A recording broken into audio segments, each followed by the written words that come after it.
Bashkimi Evropian vlerëson Shqipërinë dhe Malin e Zi si dy shembuj pozitiv në procesin e integrimit. Komisionerja Marta Kos thotë se anëtarësimi i tyre është një mundësi reale dhe se shpreson që ato të frymëzojnë edhe vende të tjera aspirante.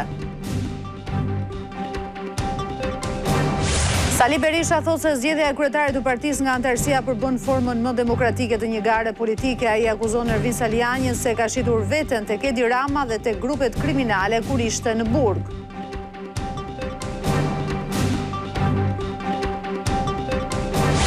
Teksa pushuesit ka nisur të popullojnë plazhet në shumë zona, sezoni rrezikon të dështojë për shkak të mushkonjave.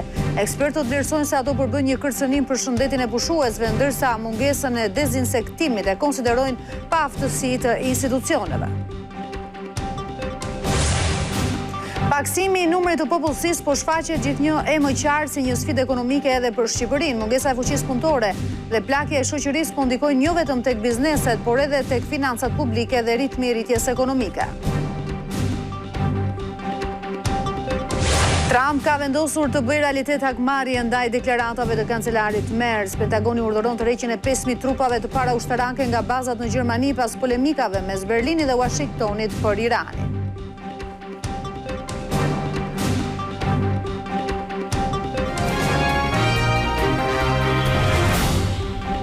Përshëndetje të nderuar teleshikues, mirë se erdhët në edicionin informativ të orës 15:30 në televizionin Klan. Do të jemi së bashku me zhvillimet më të fundit deri më tani. Bashkimi Evropian vlerëson Shqipërinë dhe Malin e Zi si dy shembuj pozitiv në procesin e integrimit. Komisionerja Marta Kos thotë se anëtarësimi i tyre është një mundësi realiste dhe shpreson që ato do të frymëzojnë edhe vende të tjera aspirante.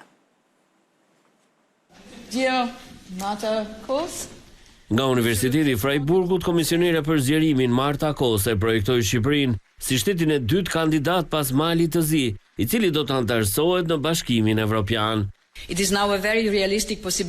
Tani kemi një mundësi shumë realiste që Bashkimi Evropian të zgjerohet në vitet në vijim. Shpresoj që shembulli pozitiv i Malit të Zi dhe Shqipërisë do të frymëzojë pjesën tjetër të shteteve të Ballkanit Perëndimor që të ndjekin të njëjtën rrugë. Kos theksoi se zgjerimi nuk ka të bëjë vetëm me shtimin e anëtarëve të rinj në familjen evropiane, por edhe me shpërblimin atyre shteteve që kanë demonstruar në vijimsi arritje në kryerjen e reformave në përputhje me standardet evropiane. Shtetet anëtare të BE-s janë dakord të nisin hartimin e traktatit të pranimit të Malit të Zi në BE. Afati kohor për pranimin e shteteve të reja anëtare tashmë ka ndryshuar nga hipotetik në realist. Ky është një hap i madh në rrugën drejt anëtarësimit në BE dhe tregon se reformat i japin fryte. Kosta se traktatet e reja të pranimit do t'i lejojnë Komisionit Evropian që të vendos sanksione kundër shteteve që do të pranohen në vijim në familjen evropiane, të cilat nuk do të respektojnë vlerat dhe rregullat e saj pas anëtarësimit. Sali Berisha thotë se zgjedhja e kryetarit të partisë nga anëtarësia përbën formën më demokratike të një gare politike. Gjatë bashkëbisedimet me qytetarët në rrjetet sociale, ai akuzoi Ervin Salianjën se ka shitur veten tek Edi Rama dhe grupet kriminale kur ishte në burg. Për këto që mendon se është i vetëm në garën për kreun e Partisë Demokratike, Sali Berisha ka një koment. Zgjedhja nga anëtarësia pa diskutim që është forma më eprore e demokracisë dhe më demokratike. Në komunikimin e përjavshëm me ndjekësit e tij në rrjetet sociale, një përgjigje i dha edhe Ervin Salianjit, i përjashtuar nga kandidimi në zgjedhjet e 23 majit. Te parti Edi Rama s'mund ta marrë kurrë me kandidatura të vështira, se Ervin Saliani në burg e shiti vetën. U birësue nga Plum Gjoka dhe Oltion Bistri. Sa po doli, ai ishte në shoqërinë vazhdueshme të Erby Sagasit. Dhe pikërisht momentin kur plasi skandali Balluku, ky filloi xhiro për të sfumuar zhurmën. Të skualifikuarve të tjerë nga gara u kujtoi kriteret që sipas Kryedemokratit janë të domosdoshme për ngjitjen në majën e partisë. Mund të kandidosh për poste të tjera në deg apo diku tjetër, nuk mund të ridikulizohet gara me anonim, sepse e bën qesharake garën. Edi Ramën e shënjestroi edhe në këtë komunikim si mbështetës të grupeve kriminale, teksa u ndal në operacionin ndaj call centerave. Janë absolutisht në mbrojtje shtetërore. Spaku neftoi të nisë hetimet jo vetëm për pasurinë e kreut të qeverisë, por edhe aferat korruptive, si dhe lidhjet që tha se Edi Rama ka me kartelet e drogës. duhet të ishte thirrë në SPAK prej vitesh. Nuk ka njeri të guxojë ta thrasë Ramën në SPAK. E në mungesë të drejtësisë, gjyqi popullor tha se do ja bëjnë qytetarët në protestën e radhës në 8 maj, ku paralajmëroi qendresë në shesh. Ne mbetemi të pamposhtur. Deklaratat Berisha i bëri pasi u kthye nga Zagrepi, ku mori pjesë në forumin e Bashkimit Demokrat Ndërkombëtar, që miratoi unanimisht një rezolut për Shqipërinë, në të cilën theksohet se integrimi evropian i vendit është ngadalësuar për shkak të korrupsionit, kapjes së shtetit dhe pengimit të drejtësisë. Ndërkohë ish deputeti demokrat Ervin Saliani është kundër përgjigjur Sali Berishës lidhur me akuzat e bëra se përdoret nga kryeministri Edi Rama. Në një reagim në rrjetet sociale, Saliani denoncon kryedemokratin se ka përfituar tendera nga ish zëvendës kryeministria dhe biznesmenin në kërkim nga SPAK-u Ergjys Sagasi. Saliani thotë se është përjashtuar nga gara për kreun e partisë, por sipas tij Berisha mbahet peng për shkak të problemeve që ka me drejtsinë dhe se ka marrë garanci nga Edi Rama se nuk do të preket nga ligji.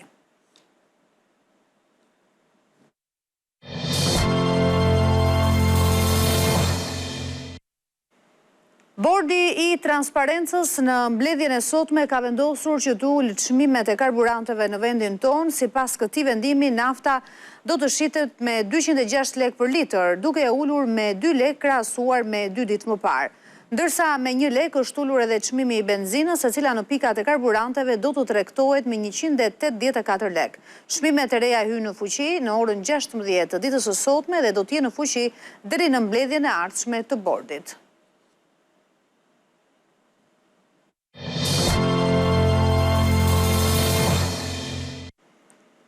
Në Himar vazhdojnë aktivitetet me rastin e çeljes së sezonit veror, të cilat kanë gjallur edhe një interes të lartë edhe tek pushuesit e huaj. Në ditën e dytë të festimeve është organizuar edhe një panajir me punime tradicionale dhe prodhimet vendase.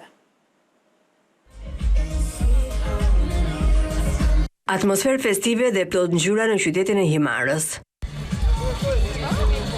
Dita e dytë e festimeve për nisjen e sezonit të ri turistik bëri bashk traditën, kulturën dhe shijen autentike. Ato ndërthurën në një panajir me punime artizanati dhe prodhime vendase. Një mozaik vlerash dhe traditash që tërhoqi jo vetëm vendas, por dhe turistë huaj. Të promovojmë Himarën jo thjesht detin e mrekullueshëm, gjiret e mrekullueshme, promovojmë mikpritjen himariote, kulinarinë e veçantë të Himarës.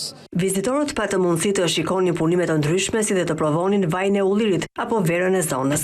Kjo është grëndja e drurit dhe ne në Gjirokastër kemi traditë. Edhe këtu po të shikosh ka disa foto të shtëpive të vjetra të Gjirokastrës. Natyrisht që produkti shqiptar tashmë është bërë trend. Kërkohet sepse cilësia e produktit shqiptar tashmë nuk diskutohet. Në kuadër të aktiviteteve për çeljen e sezonit nuk mungoja spektakli ajror, ku Fiona Rushiti dhe Jonathan Islami realizuan një fluturim ekstrem me parashut, të shoqëruar me akrobaci që tërhoqe vëmendjen e pushuesve dhe vizitorëve. Pas muajsh përgatitjesh intensive, dyshi arriti të finalizojë një performancë të rrallë për Shqipërinë, duke kthyer Himarën në një pikë referimi për sportet ekstreme dhe aventurën ajrore. Vështirë, patjetër që po kam njerëz dhe dur krah vetes, edhe e rrezikshme, po për mua jo. Aktivitetet për çeljen e sezonit nisën që të premte në Himar dhe do të vijojnë gjatë fundjavës deri në mbrëmjen e së dielës. Himara pritet të jetë edhe këtë vit ndër destinacionet më të vizituara nga vendaset e huaj, ndërsa flukset e turistëve kanë nisur që në muajin mars. Fundjava e gjatë, por edhe moti me diell ka të bërë që shumë qytetarë kryesisht nga Kosova të zgjedhin Shëngjinin për të pushuar. Operatorët turistik thonë se interesi i pushuesve për këtë vijë bregdetare është i lartë edhe në ditët në vijim. Ditët me diell, kombinimi i pushimit të një majit me fundjavën kanë tërhequr vizitorë të shumt në bregdetin e Shëngjinit. Qytetarë nga Kosova, por edhe nga qytete të ndryshme të Shqipërisë, po shijojnë pushimet për shëtitje dhe relaks. Kishim një pushim të shkurtër edhe erdhëm ta shfrytëzojmë sa më gjatë këtu, edhe pse kushtet atmosferike nuk janë as të përshtatshme sot, besoj që nesër edhe pas nesër do të jetë më mirë. Kush punon pak çlodhet, freskohet, fiton energji.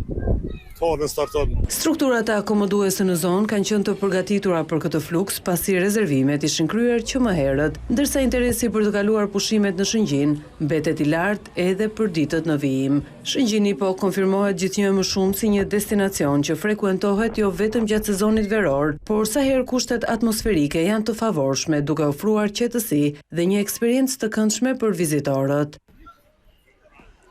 Pasha Limani prej kohëve të mëhershme deri më sot mbetet një nga nyjet më strategjike detare që kontrollon hyrjet dhe daljet në gjirin e Vlorës.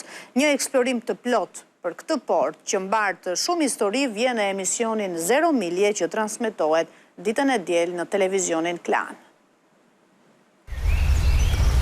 Në brigjet e qeta të Vlorës fshihet një nga pikat më strategjike të historisë detare shqiptare.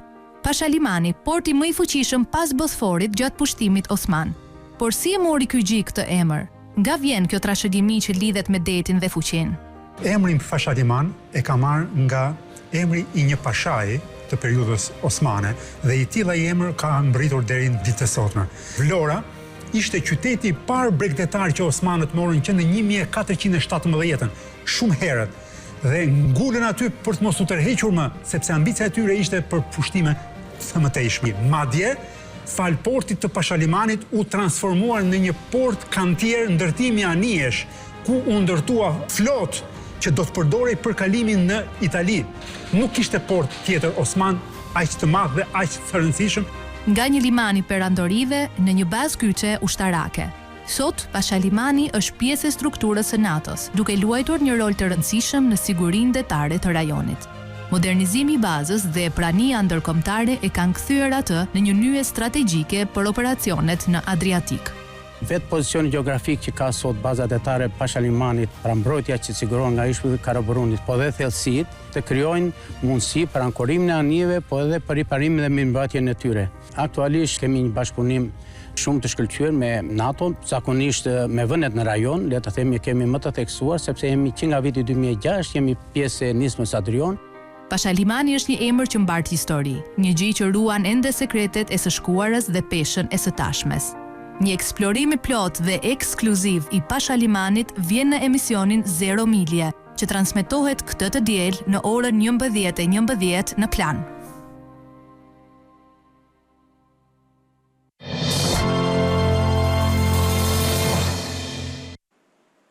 Teksa pushuesit ka nisur të popullojnë plazhet në shumë zona bregdetare, sezoni veror rrezikon të dështojë për shkak të mushkonjave. Ekspertët vlerësojnë se ato përbën një kërcënim serioz edhe për shëndetin e pushuesve, ndërsa mungesën e dezinsektimit e konsiderojnë pa aftësi absolute të menaxhimit të situatës nga institucionet. Plazhet në vend ka nisur të popullohen nga vizitorë vendas dhe të huaj, por teksa shijojnë detet dhe temperaturat e favorshme, mushkonjat që janë përhapur në të gjithë vijun bregdetare po sillin shqetësim dhe bezdisje tek pushuesit. Përveç dëmtimit shëndetësor e problemeve të komplikacioneve të ndryshme është një bezdije jashtëzakonshme për pushuesit. Ka ndodhur, ne kemi parë në vite edhe të mos kthehen në këto zona turistike turistët për vite me radhë nga ajo psikologji, nga ajo traumë që kalojnë në sulmin e mushkonjave. Nuk mund të ulesh në lokal, nuk mund të pish një kafe, nuk mund të hash drekën, nuk mund të shkosh në hotel, në shtëpinë e pushimit. Kjo situatë ndodh për shkak se procesi dezinsektimit nuk ka nisur të kryhet ende. Por ekspertët e shëndetit publik, ky proces është rëndësishëm për të parandaluar përhapjen dhe nëse nuk bëhet, sjell kosto në të gjithë sistemin shëndetësor. Nëse nuk parandalojmë, do trajtojmë. Kalojnë në smundje të ndryshme që ka nevojë për hospitalizim, duke fryrë sistemin spitalor, duke rritur kostot sepse don diqendrimin në spital, don trajtim me barna të ndryshme. Dhe kostoja shumë e madhe për sistemin shëndetësor. Mungesa e këtij dezinsektimi tregon paaftësinë absolute të menaxhimit në sistemin shëndetësor. Sëmundjet që transmetohen nga mushkonjat janë rrezikshme për shëndetin e njeriut, deri në vdekje prurse. Që nga ethet e Nilit deri në mijëra sëmundje të ndryshme infektive. Një insekt që është vektor, edhe transmeton te njeriu, i merr viruset i ka në ambient, e merr dhe transmeton te njeriu, tek njerëz të ndryshëm shfaqen shenja, problematika dhe komprometime organike të ndryshme. Sipas ekspertëve të shëndetit, procesi dezinsektimit duhet të bëhet në kohë edhe vonesa më e vogël zbe efektin e tij. Nëse dezinsektimi nuk bëhet në kohën e duhur dhe me përbërësit, me protokollet e duhura bëhet kot. Bëhet një tender pastaj për të justifikuar për të marrë lekët. Se kështu i bie. Është periudha e fund prillit, pra gjysma e dytë e prillit dhe fillimi i majit për të dhënë efekt. Se pastaj e insektet të ndryshme rriten dhe nuk jep efekt dezinsektimi dhe janë vektor të rrezikshëm për trajtimin e sëmundjes tek njeriu. Zonat më problematike në vend janë ato pranë lagunave dhe kënetave, në brigjet e Adriatikut, Divjaka, Durrësi e Lezhë. Ndërkohë, sipas ekspertëve, për shkak se dezinsektimi nuk është kryer ende, mushkonjat kanë nisur të përhapen tashmë edhe në kryeqytet dhe zonat të tjera bregdetare në jug të vendit. Operatori i blerjeve të përqendruara ka shpallur kompanitë fituese, por procesi dezinsektimit ka ngecur për shkak se njëra prej kompanive ka ankimuar duke shkaktuar vonesa. Deri më tani, Komisioni i Prokurimit Publik nuk ka dhënë asnjë vendim, ndërsa nisja e punës në terren është në limite. Dështimi i procesit përveç dëmeve në shëndetin publik pritet të sjellë pasoja negative edhe në imazhin e turizmit.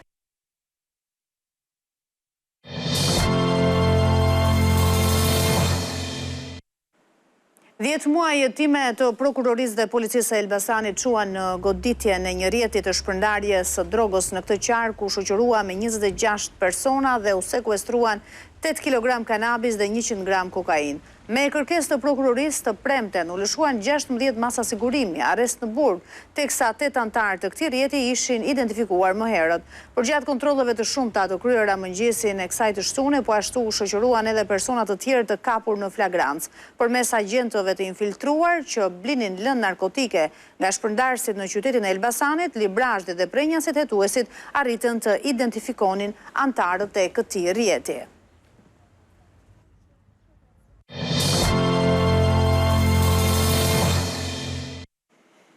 Paksimi i numrit të popullsisë po shfaqet gjithnjë e më qartë si një sfidë ekonomike edhe për Shqipërinë, mungesa e fuqisë punëtore dhe plakja e shoqërisë po ndikojnë jo vetëm tek bizneset, por edhe tek financat publike dhe ritmin e rritjes ekonomike në vend. Tkurrja e popullsisë po shndrohet në një trend të qartë global nga i cili nuk bën përjashtim as Shqipëria. Sipas projeksioneve të Organizatës Kombeve të Bashkuara, deri në vitin 2050 Shqipëria pozicionohet në grupin e vendeve me tkurrje të vazhdueshme të popullsisë, e ndikuar nga emigracioni dhe lindshmëria e ulët. Kjo ka nisur të shoqërohet me efekte negative në ekonomi, sidomos në tregun e punës, ku gjithnjë më shumë sektor po raportojnë mungesë punonjësish. Pjesa më e madhe e tkurrjes së popullsisë ndos tek shtresa e të rinjve dhe të rejave. Gjitha profesionet e lira, sidomos ato që ne i konsiderojmë zanatet tradicionale, sepse po largohet kjo pjesë e trurit nga vendi. Që lidhet me sektor industrial, të cilët kanë bërë me inovacionin dhe me teknologjinë dhe mungesa pikërisht të kapitalit njerëzor me aftësi të mira profesionale bën që edhe niveli i pagave të mos jetë në rritje sipër siç duhet ishte. Kjo situatë po krijon një presion të dyfisht, ku nga njëra anë ka rritje kostosh për biznesin dhe nga ana tjetër kufizim të prodhimit dhe investimeve. Bara do të jetë gjithmonë më e madhe për buxhetin e shtetit, sepse do duhet të zëvendësoj mungesën e kontributeve në fondin e pensioneve, dhe kjo gjë do të bëjë që do të kemi probleme në realizimin e investimeve. Ekspertët theksojnë se pa ndërhyrje konkrete që nisin me politikat për nxitjen e lindshmërisë, të tërheqja e fuqisë punëtore dhe investimet në teknologji, tkurrja e popullsisë rrezikon të kthehet në një pengesë strukturore për zhvillimin ekonomik të vendit. 11% e grave në vendin tonë nuk arrin dot të marrin shërbimin e nevojshëm shëndetësor. Shkaqet kryesore lidhen me diferencat gjinore, por edhe pamundësinë financiare. 1 në 9 gra në vendin tonë nuk plotësojnë nevojat për kujdes shëndetësor. Në raportin e fundit mbi barazinë gjinore të Kombeve të Bashkuara, të mbështetur nga Ministria e Shëndetësisë dhe Zyra e Bashkimit Evropian në Shqipëri, theksohet se afro 11% e grave në vendin tonë kanë raportuar se nuk kanë marrë trajtimin e nevojshëm mjekësor. Për ekspertët e çështjeve sociale, kjo lidhet më së shumti me diferencat gjinore në Shqipëri, e po ashtu me pamundësinë financiare. Nuk vuajnë vetëm ngarkesën e gjinisë, vuajnë edhe disa pabarazi tjera se kundër mund të jenë. Pabarazia ekonomike kanë më pak akses në të ardhura, bëjmë punë më pak të paguara, bëjmë punë të cilat janë jashtë sistemit formal të pagesës, ka një rol tjetër të përkujdesis në familje, është transporti në zona rurale, mungojnë mjekët specialist, koso për të bërë disa analizat të specializuara, kanë një status jo dominant në shoqëri dhe nuk kanë aftësi vendimarrëse. Gratë e moshuara dhe ato në zonat rurale vuajnë më shumë mungesën e trajtimit të nevojshëm shëndetësor. Je një grua e moshuar sot që ke nevojë edhe për më tepër kujdes, ke pak mundësi ta marrësh këtë lloj kujdesi nëse nuk shoqërohesh nga dikush tjetër. Ose gratë në zonat rurale nuk kanë aksesin që kanë gratë në zonat urbane për sa i përket takimit me doktorin apo mbajtjes në një qendër shëndetësore, të cilat duhet thënë që jo gjithmonë janë pranë qendrave të banuara, vendbanimeve. Raporti thekson se gratë të cilat jetojnë në varfëri po ashtu është më i lartë në Shqipëri në krahasim me meshkujt dhe kjo përqindje ndryshon me rritjen e moshës.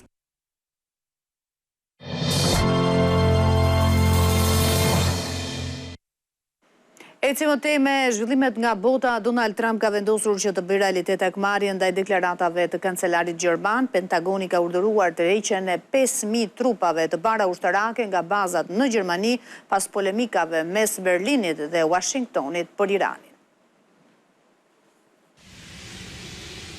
Pas paralemrimeve të Donald Trumpit për largimin e trupave amerikane nga Gjermania për shkak të mosmarrëveshjeve mes aleatëve për konfliktin e Iranit, Washingtoni ka nisur të ndërmarrë hapa konkret. Pentagoni po planifikon të largojë 5.000 trupat e parë nga Gjermania për të dislokuar në baza të tjera aleate në Europë. Shkak për këtë vendim u bën kritikat që kancelari gjerman Friedrich Merz bëri për mungesën e strategjisë amerikane në Iran dhe poshtërimin e Shteteve të Bashkuara nga negociatorët iranian. Pentagoni njoftoi se procesi i largimit do të përfundojë brenda 12 muajve si pjesë e rishikimit të prezencës ushtarake në Europë. Ministri i Gjerman i Mbrojtjes Boris Pistorius tha se ky vendim ishte i pritshëm dhe se nuk është surprizë, por theksoi se prania amerikane mbetet në interes të sigurisë transatlantike. Aktualisht Shtetet e Bashkuara mbajnë rreth 36.000 ushtarë në Gjermani, në bazën e Ramsteinit si pikë kryesore logjistike. Kjo shifër është vetëm një pjesë e vogël e prezencës historike, pasi menjëherë pas rënies së murit të Berlinit në vitin 1990, në Gjermani ishin të stacionuar mbi 200.000 trupa amerikan. Trump ka paralemruar masa të ngjashme edhe ndaj Spanjës dhe Italisë, që nuk bashkëpunuan në sulmet ndaj Iranit.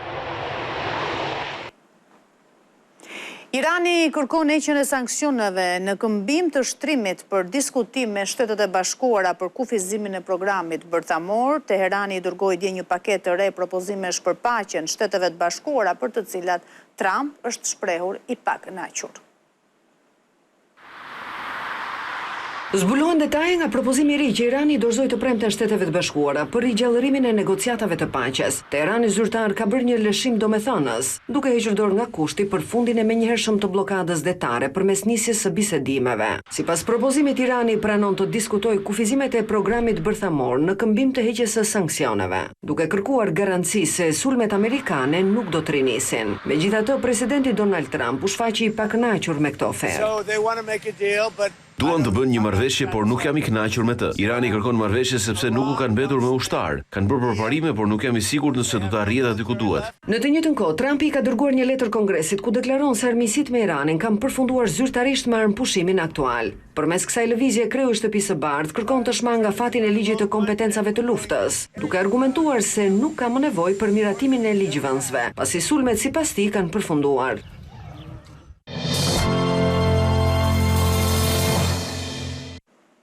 Dhe së fundmi me kulturë, veprat artistike nga autorë të famshëm si Van Gogh e Pablo Picasso do të dalin në ankan në mes të këtij muaji në New York. Vlera e shitjes së tyre pritet të mbërritë deri në $100 milion.